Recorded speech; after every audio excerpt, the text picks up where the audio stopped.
નમસ્કાર વિદ્યાર્થી મિત્રો, આજે આપણે ધોરણ 11 માં નવા ચેપ્ટરની શરૂઆત કરીએ છીએ. ચેપ્ટર નંબર 8 કોષ જીવનનો એકમ. હવે આ ચેપ્ટરથી તમે પરિચિત જ છો, આગળના ધોરણમાં પણ તમે આ ચેપ્ટર ભણતા આવ્યા છો, બરાબર. હવે આ ચેપ્ટરમાં આપણે આગળ ભણી ગયા છો એ જ ભણવાનું છે, પણ થોડુંક વધારે એડિશનમાં આપણે ચર્ચા કરીશું. તો હવે આ ચેપ્ટરમાં આપણે શેનો અભ્યાસ કરવાના છીએ એક વખત આપણે ઓવરવ્યૂ ચર્ચા કરી નાખી. સૌથી પહેલા તો આપણે પ્રસ્થાના વિશે ચર્ચા કરશું, કોષ એટલે શું છે.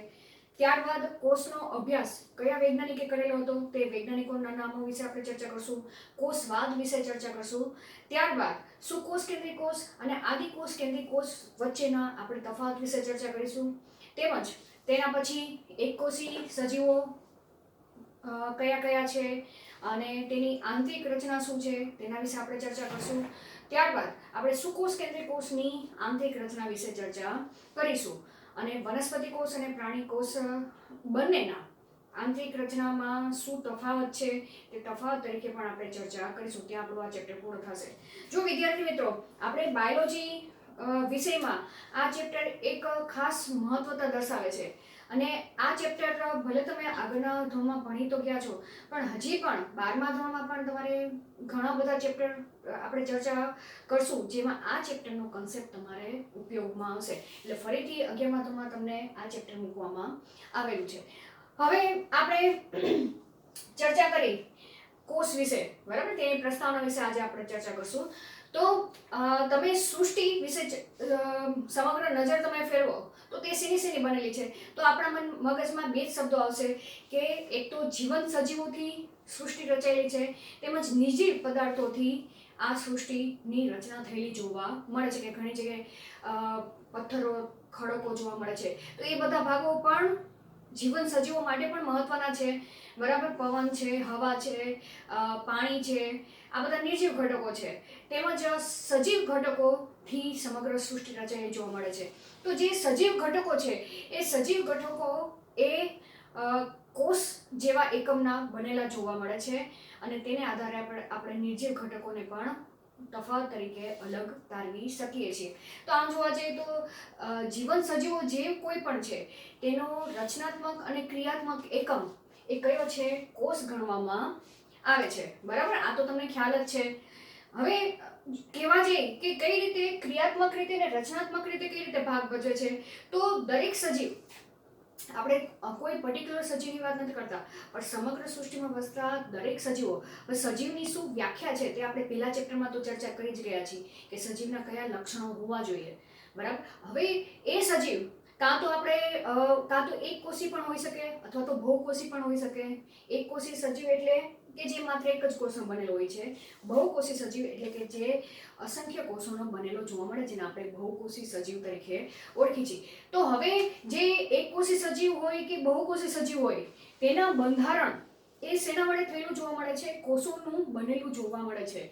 જેમ આપણે દિવાલ છે, એ દિવાલનો રચનાત્મક એકમ કયો છે, ઈંટ છે, તો ઈંટને સરખાવવામાં આવેલી છે કોષ સાથે, બરાબર. તો હવે એમાં પણ ક્રિયાત્મક રીતે આપણે ચર્ચા કરવા જઈએ તો દરેક સજીવ જે કોઈ પણ દેહ ધાર્મિક પ્રક્રિયા કરે છે, બરાબર. કોની વાત કરી છે, દરેક સજીવની વાત કરી છે. હવે દરેક સજીવ શેનો બનેલો છે, કોષનો બનેલો છે અને કોષની અંદર જે કોઈ પણ જૈવ રાસાયણિક પ્રક્રિયા થાય છે, એ જૈવ રાસાયણિક પ્રક્રિયાનો આધાર કોષનો પ્રકાર કયો છે, કોષની રચના કઈ છે, બરાબર, તેના ઉપર આધારિત જોવા મળે છે. તેથી જ કહેવામાં આવે છે કે કોષ એ દરેક સજીવનો રચનાત્મક અને ક્રિયાત્મક એકમ તરીકે ઓળખવામાં આવે છે. હવે વાત આવી કે એક કોષી સજીવની, તો એ માત્ર એક જ કોષનો બનેલો છે, પણ જે બહુકોષી સજીવ છે એ બહુકોષી સજીવનો ઉદ્ભવ શેમાંથી થયેલો જોવા મળે છે, તો બહુકોષી સજીવનો ઉદ્ભવ એ ફલિત અંડકોષમાંથી થયેલો જોવા મળે છે. એટલે કે શેમાંથી જોવા મળે છે, ફલિતાંડમાંથી, બરાબર. બહુકોષી સજીવનો ઉદ્ભવ એ શેમાંથી બનેલો જોવા મળે છે, ફલિતાંડમાંથી. હવે ફલિતાંડ શું છે, ફલિત અંડકોષ શું છે, એ બધી ચર્ચા આપણે ધોરણ 12માં ચર્ચા કરવાની છે કે કઈ રીતે અંડકોષ એ ફલિત થાય છે. તો ફલિતાંડમાંથી થાય છે અને ફલિતાંડ એ કોષ વિભાજનની પ્રક્રિયા કરે છે અને તેમાંથી બહુકોષીય રચના તૈયાર થાય છે અને કોષમાંથી પેશી બને છે, પેશીમાંથી પેશી તંત્રની રચના તૈયાર થાય છે, પેશી તંત્રમાંથી અંગો બને છે, અંગમાંથી અંગતંત્ર બને છે અને સમગ્ર સજીવ દેહની બહુકોષી સજીવ દેહની રચના તૈયાર થાય છે આ રીતે. બરાબર? તો આપણે આ ચર્ચા કરી ગયા.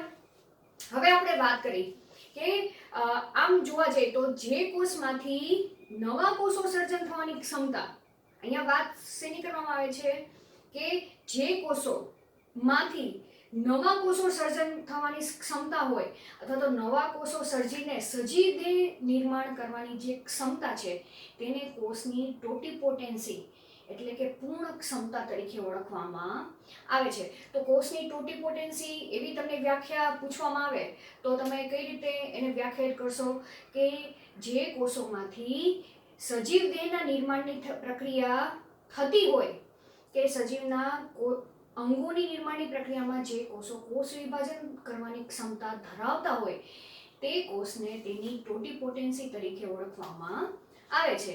બરાબર? તો હવે અહીંયા આપણે કોષ શું છે, કોષની આપણે થોડીક પ્રસ્તાવના વિશે ચર્ચા કરી ગયા. હવે વાત કરીએ આપણે કોષીય સંશોધન કે તેના અભ્યાસને લગતી વાત કરીએ કે કોષની શોધ કોણે કરેલી છે, કોષની અંદર આવેલા કોષ કેન્દ્રની શોધ કોણે કરેલી છે, તે વૈજ્ઞાનિકોના નામ વિશે ચર્ચા કરી. આ બધી તમને ખ્યાલ જ છે જે આગળના ધોરણમાં તમે ભણી ગયા છો. ચલો હવે એન્ટોન વાન લ્યુબોનહોક નામના વૈજ્ઞાનિકે જીવંત કોષને જોયો. બરાબર? આ યાદ રાખવાનું છે કે જીવંત કોષનો અભ્યાસ કયા વૈજ્ઞાનિકે કરેલો છે તો એન્ટોન વાન લ્યુબોનહોક નામના વૈજ્ઞાનિકે કરેલો છે. ત્યારબાદ 1665માં રોબર્ટ હુક નામના વૈજ્ઞાનિક થઈ ગયા જેને ઓક નામનું જે વૃક્ષ છે, બુચ જેને આપણે કહીએ છીએ, તેની છાલનું અવલોકન કર્યું. તો અવલોકન કરતા તેને ખાના જેવી રચના જોવા મળી. જેમ મધપુડામાં કેમ ખાના હોય છે એવી ખાના જેવી રચના જોવા મળી. તો તે ખાનાને તેને કોષ નામ આપ્યું. બરાબર? હવે ત્યારબાદ રોબર્ટ બ્રાઉન નામના વૈજ્ઞાનિક થઈ ગયા 1831માં જેને કોષની અંદર આવેલા કોષ કેન્દ્રની શોધ કરી. તો એ સમયે માઇક્રોસ્કોપની પણ શોધ થઈ ગઈ હતી, હાઈ પાવરલેન્સ માઇક્રોસ્કોપની પણ શોધ થઈ ગઈ હતી અને તેને આધારે કોષ કેન્દ્રની શોધ રોબર્ટ બ્રાઉન નામના વૈજ્ઞાનિકે કરી. હવે ત્યારબાદ ઘણા બધા વૈજ્ઞાનિક થઈ ગયા. એમાં ખાસ કરીને જોવા જઈએ તો વનસ્પતિ શાસ્ત્રી હતા, એક જર્મનના વનસ્પતિ શાસ્ત્રી હતા 1835માં મેથિયસ સ્લીડન અને બ્રિટિશ પ્રાણીશાસ્ત્ર થઈ ગયા સ્વાન નામના વૈજ્ઞાનિક હતો તે થઈ ગયા. એ બંને એ કોષવાદની રજૂઆત કરી.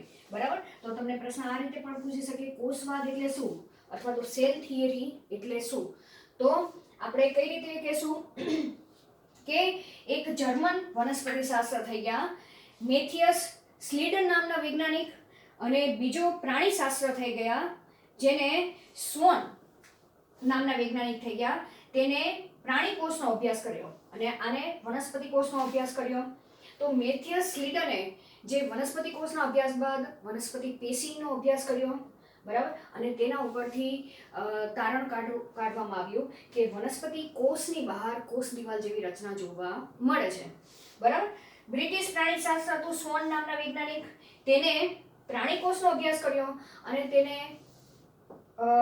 સાબિત કર્યું કે કોષની બહાર એટલે કે પ્રાણી કોષની બહાર પાતળું પડ આવેલું હોય છે જેને કોષ રસતર નામ આપવામાં આવ્યું. ત્યારબાદ વનસ્પતિ શાસ્ત્ર અને પ્રાણીશાસ્ત્ર શાસ્ત્રીએ જે નિવેદન આપેલું હતું બંને તેના ઉપરથી તારણ કાઢવામાં આવ્યું કે પ્રાણી કોષ અને વનસ્પતિ કોષમાં જો બાહ્ય સ્તરને આધારે બંનેને જુદા તારવા હોય તો વનસ્પતિ કોષ એક વધારાની રચના ધરાવે છે જે કોષ દિવાલ ધરાવતી જોવા મળે છે અને પ્રાણી કોષમાં માત્ર કોષ રસતર જ જોવા મળે છે, કોષ દિવાલ જોવા મળતી નથી.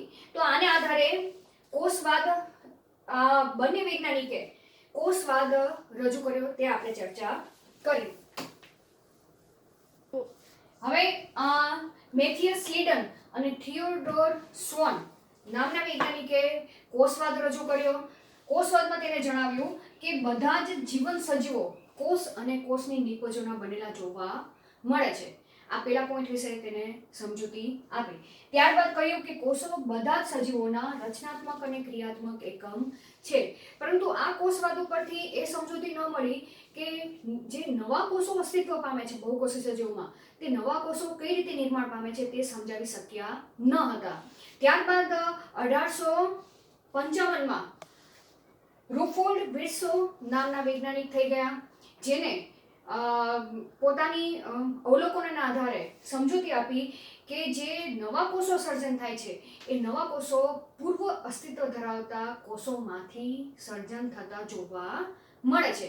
બરાબર. એટલે ત્યારબાદ જે કોષવાદ હતો, કોષવાદમાં જે બે મુદ્દા હતા તેમાં એક નવો મુદ્દો, એ રૂફોલ્ડ વિર્સોનો નવો મુદ્દો તેમાં એડ કરવામાં આવ્યો અને આ ત્રણ મુદ્દા, બરાબર, ABC, આ ત્રણેય મુદ્દાને મોડર્ન કોષવાદ તરીકે તેને ઓળખવામાં આવ્યું. તો તમે જો કોષવાદ વિશે તમને પૂછે તો તમારે આ ત્રણ મુદ્દા વિશે વર્ણન કરવાનું છે. કયા મુદ્દા?